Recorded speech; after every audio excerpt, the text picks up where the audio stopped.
મૂળ જાપાનની મનાતી Yokohama tyre કંપનીના દહેજ સ્થિત પ્લાન્ટના 300 જેટલા કર્મચારીઓ કંપની મેનેજમેન્ટ વિરુદ્ધ શોષણ, ધાકધમકીઓ, અસમાનતા તથા કામદારોના હક હિતોના હનન કરવા સહિતના ગંભીર આક્ષેપો લગાવી हड़ताल पर उतरी गया। मेरा नाम है मनोज रविंद्र पाटिल। मैं यामाहा ऑफ हाईवे टायर दहेज इस कंपनी में काम करता हूँ। तो इसके लिए हमें 5 सालों से सैलरी से लेकर बहुत दिक्कत हो रही है।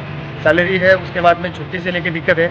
उसके बाद में जो हम कैंटीन में खाना खाते हैं उसका पैसा देने के बाद भी जो कैंटीन का खाना है वो हमें अच्छी तरीके से दिया नहीं जाता है।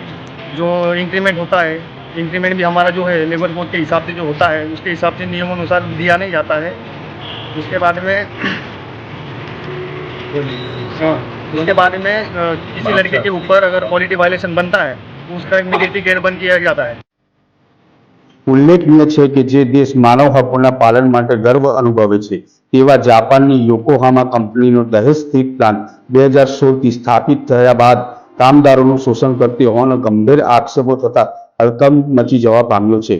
કર્મચારી તથા કામદારો દ્વારા વિવિધ પ્રશ્નોને લઈ ઘણી રજૂઆતો કરવામાં આવી હોવા છતાં આ અંગે મેનેજમેન્ટ દ્વારા આંખ આડા કાન કરી રહ્યા હોવાથી કામદારો આખરે હડતાલનું શસ્ત્ર ઉગામી કંપની મેનેજમેન્ટ સામે ભરૂચ કલેક્ટરને આવેદનપત્ર આપ્યું છે।